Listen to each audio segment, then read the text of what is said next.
Bem-vindo ao podcast Estrangeiros e Peregrinos. A mensagem de hoje será apresentada por Dennis Allen. Depois de falar sobre anjos, eu darei a resposta à pergunta 687 e uma nova pergunta para testar seu conhecimento das Escrituras. Já perceberam que algumas perguntas são fáceis e outras bem difíceis, mas isso ajuda no nosso estudo da palavra para aprender cada vez mais. Agora vamos pensar sobre anjos, mensageiros de Deus.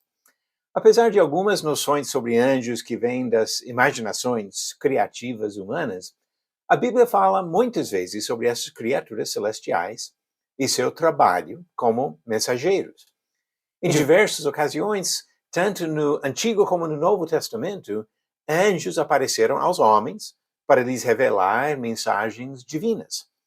Em alguns casos, até os nomes são citados, e assim sabemos de anjos como Miguel, um grande guerreiro que peleja para defender o povo de Deus, e Gabriel, um mensageiro especial que anunciou planos importantes de Deus para servos como Daniel, Zacarias, o pai de João Batista, Maria, a mãe de Jesus. A palavra grega traduzida anjo aparece mais de 170 vezes no Novo Testamento. A palavra significa mensageiro. Ela é usada tanto para identificar mensageiros humanos, como também para falar de seres celestiais encarregados com a transmissão de alguma mensagem do Senhor. Quando examinamos cada ocorrência desta palavra, percebemos pelo menos 3 possibilidades do sentido da palavra. É importante considerar o contexto de cada trecho antes de chegar a uma conclusão sobre seu significado. Vamos pensar sobre esses 3 possíveis sentidos. Em alguns textos, a palavra grega claramente se refere a mensageiros humanos. Nestes casos, os tradutores geralmente preferem a tradução mensageiro, que não deixa confusão sobre o sentido. Assim, João Batista foi o mensageiro que preparou o caminho de Jesus, Mateus capítulo 11, e ele mesmo enviou mensageiros para fazer algumas perguntas para Jesus, em Lucas 7. Segundo sentido, em outros textos, a mesma palavra se refere a seres celestiais, normalmente a mensageiros enviados do céu para revelar a vontade de Deus aos homens. Nestes casos, os tradutores normalmente empregam a palavra anjo, e o pensamento do leitor, natural e corretamente, é conduzido a essas criaturas celestiais. Foi nesse sentido que Paulo falou de um anjo vindo do céu, em Gálatas capítulo 1, versículo 8. E dos anjos poderosos que virão com Jesus, em 2 Tessalonicenses capítulo 1, versículo 7. Nós devemos observar que anjos, como também é o caso de homens, são seres inteligentes, capazes de decidirem ser obedientes ou desobedientes a Deus. Miguel não ousava agir de maneira errada, diz Judas, versículo 9, enquanto outros anjos foram rebeldes e serão julgados por Deus, conforme diz Judas, versículo 6. Agora, mais uma aplicação ou sentido na palavra, alguns textos do Novo Testamento, nos quais a palavra pode se referir aos anjos do céu, ou pode se referir a mensageiros humanos.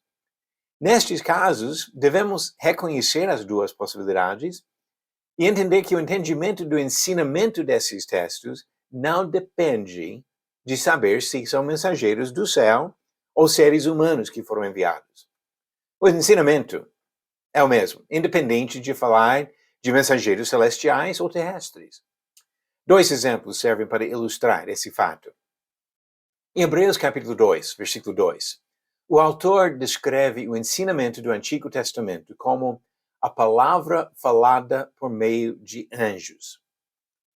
A palavra anjos pode se referir aos homens já identificados no contexto, os pais e profetas, ou aos seres celestiais citados antes e depois deste versículo, no contexto de Hebreus 1 e 2. O segundo exemplo é o uso do termo anjo da igreja no início de cada uma das 7 cartas às igrejas da Ásia. Isso é Apocalipse, capítulos 2 e 3.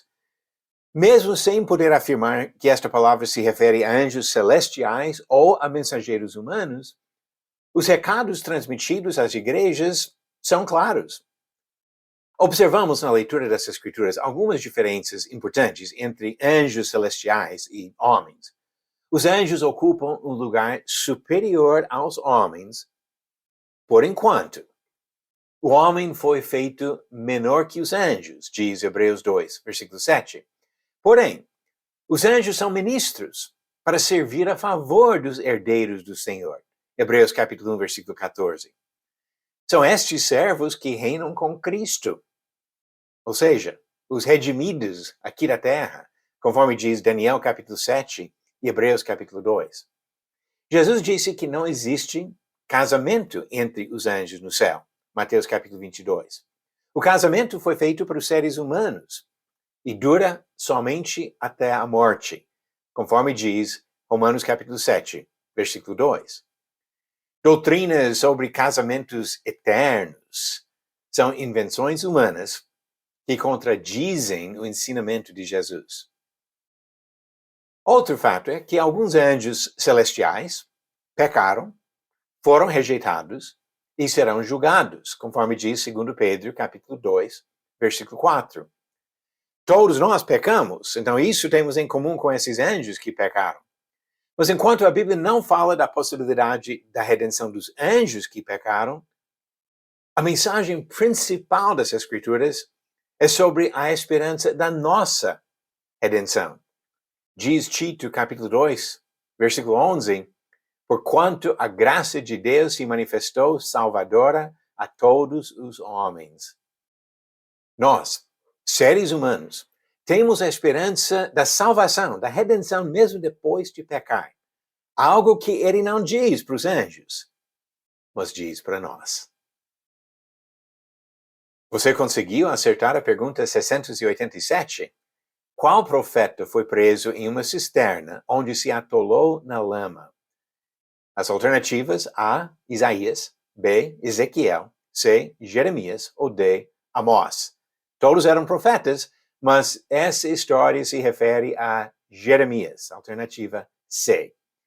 Diz Jeremias 38, versículo 6, então eles pegaram Jeremias e o lançaram na cisterna de Malquias, filho do rei, que ficava no pátio da guarda.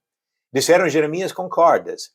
Na cisterna não havia água, apenas lama, e Jeremias se atolou na lama.